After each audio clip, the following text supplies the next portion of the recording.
जय हिंद साथियों, मैं रमेश काला जीके विद काला पर आपका स्वागत करता हूं। दोस्तों, कक्षा 12 राजनीतिक विज्ञान का आज का हमारा टॉपिक है गांधीवाद। और गांधीवाद में हम क्या क्या पढ़ेंगे, गांधीवाद क्या है, गांधीवाद के जीवन के मूल्य पढ़ेंगे गांधी जी के, और गांधीवाद के विचारों का समूह है मात्र कौन कौन सा है, इसके बारे में पढ़ेंगे। और उसके बाद हम गांधी जी के महत्वपूर्ण ग्रंथ और गांधीवाद के स्रोत कौन कौन से हैं कि गांधीवाद पर, गांधी जी पर किसका प्रभाव पड़ा, उसके बारे में हम पढ़ेंगे। उसके बाद में अगर हम बात करें तो दक्षिण अफ्रीका में गांधी जी ने जो प्रयोग किए और राजनीति का आध्यात्मिकरण पढ़ेंगे गांधी जी का, और साध्य और साधनों की पवित्रता इस वीडियो में हम पढ़ेंगे दोस्तों।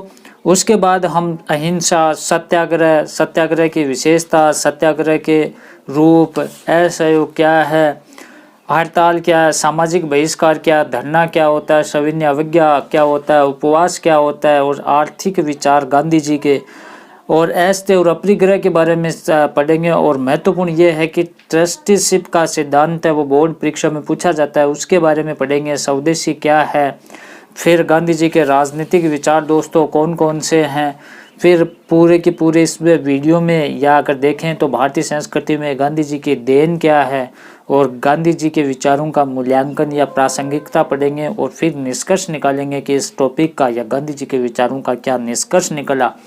इतनी चीज़ हम पढ़ेंगे और बहुत ही आसान शब्दों में, सरल भाषा में आपको मैं बताऊंगा। गारंटी के साथ कहता हूँ, वीडियो पूरा देख लिया सब कुछ समझ में आ जाएगा।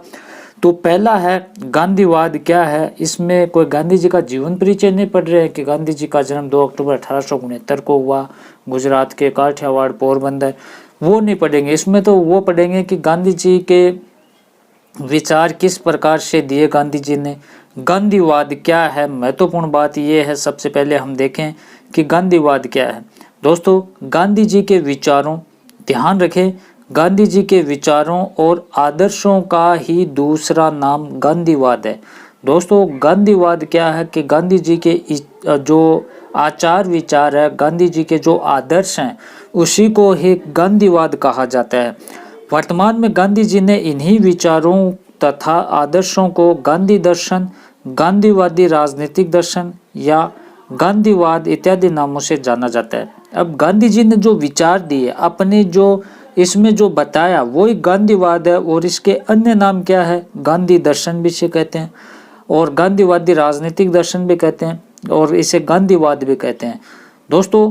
बीपी सीतारामैया के शब्दों में गांधीवाद क्या है कि गांधीवाद सिद्धांतों का, दोस्तों क्या है, गांधीवाद सिद्धांतों का, गांधी जी के मतों का, विचारों का, नियमों का और गांधी जी के आदर्शों का समूह नहीं है, बल्कि ये क्या, जीवन शैली और जीवन दर्शन है, जीवन जीने का तरीका है। गांधी जी ने जो इसमें जो चीज़ें बताई है, किस प्रकार से हम उनको जीवन में उतारें और कैसे हम जीवन का उसमें प्रयोग करें, वो क्या है, गांधीवाद है। ये एक नई दिशा की ओर संकेत करता है और मनुष्य के जीवन तथा समस्याओं के लिए प्राचीन समाधान है प्रस्तुत करता है। मनुष्य के सामने अगर कोई समस्या आ रही है तो उनका समाधान इस गांधी दर्शन के द्वारा किया जा सकता है दोस्तों। कक्षा 12 राजनीतिक विज्ञान नोट्स के नाम से प्लेलिस्ट डिस्क्रिप्शन में लिंक है, इससे पहले के लेसन है, वहां से जाकर आप देख सकते हैं। इस वीडियो को लाइक जरूर करें। गांधी जी और उनके मूल्य, जीवन मूल्य कौन कौन से हैं, गांधी जी व उनके जीवन मूल्य, तो इसमें क्या क्या बताया गया है, यहाँ ध्यान रखना दोस्तों। गांधी व जीवन मूल्य उनके कौन कौन से हैं कि गांधी जी सत्य, अहिंसा, प्रेम, भ्रातृत्व के पुजारी थे। ध्यान रखना, गांधी जी क्या थे, सत्य बोलते थे, अहिंसा का पुजारी थे, आपस में प्रेम से रहने, भाईचारे से रहने के वो पक्षधर थे। वे राजनीति को पवित्र बनाना चाहते थे और उसे धर्म और न्याय पर आधारित करना चाहते थे। उनका मानना था कि राजनीति पवित्र होनी चाहिए, धर्म और न्याय पर आधारित होनी चाहिए। गांधी जी व्यक्तियों में प्रेम और स्वतंत्रता का संचार करना चाहते थे और वे व्यक्ति को पुरुषार्थ का महत्व समझाना चाहते थे। 4 पुरुषार्थ है, क्या है, धर्म, अर्थ, काम और मोक्ष। धर्म, अर्थ, काम और मोक्ष, ये क्या थे, 4 पुरुषार्थ थे। इनका महत्व गांधी जी समझाना चाहते थे कि ये क्या क्या होते हैं। फिर गांधीवाद विचारों का समूह मात्र, यहाँ देखें कि गांधी जी ने जीवन की भिन्न भिन्न समस्याओं पर परिस्थितिजन्य विचार व्यक्त किए। गांधी जी के जीवन में अनेक समस्याएं आई और सभी के आती है वो तो। अब इसमें क्या है कि परिस्थिति के अनुसार उन्होंने विचार व्यक्त किए। उनका मानना क्या था दोस्तों, उनका नाम किसी एक विचार से संबंधित नहीं किया जा सकता। गांधी जी के आदर्शों के जो आधार थे, कौन कौन से, सत्य, अहिंसा, प्रेम और भ्रातृत्व, ये इनके आधार थे। और गांधी जी ईश्वर में अटल विश्वास रखते थे दोस्तों। गांधी जी समूहवादी विचारक थे और उनके विचार ईसाई अराजकतावाद, व्यक्तिवाद और आदर्शवाद से प्रभावित थे। किनके विचार? गांधी जी के विचार। वे आर्थिक विकेंद्रीकरण में विश्वास रखते थे।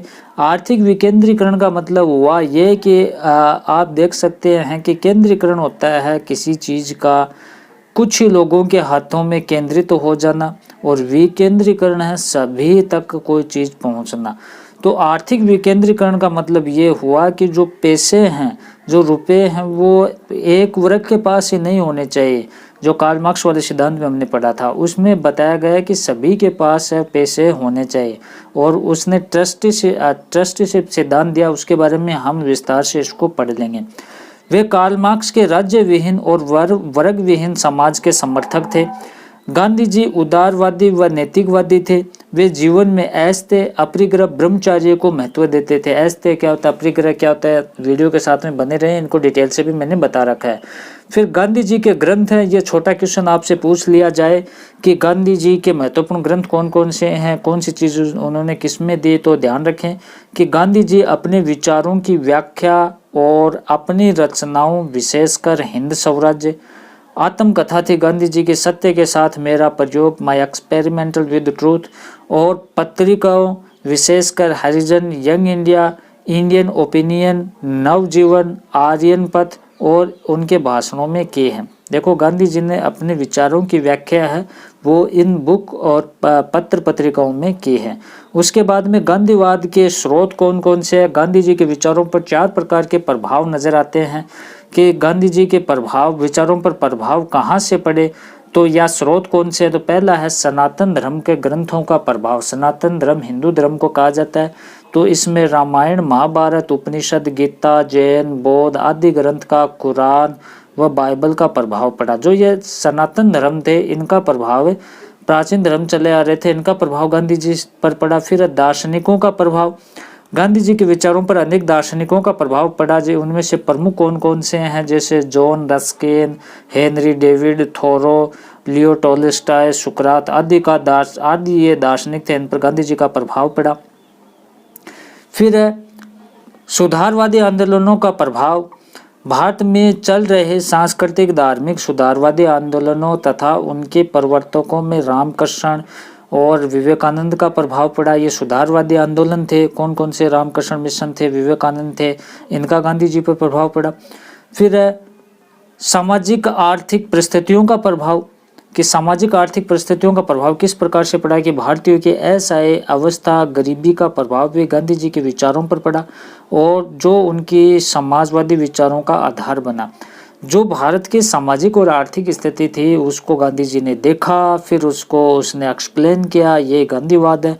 फिर दक्षिण अफ्रीका, गांधी जी के प्रयोगों की प्रयोगशाला। अब गांधी जी ने सबसे पहले सत्याग्रह भारत में तो चंपारण वाला किया था, लेकिन इसका प्रयोग, सत्याग्रह का प्रयोग उसने दक्षिण अफ्रीका में भी शुरू कर दिया था।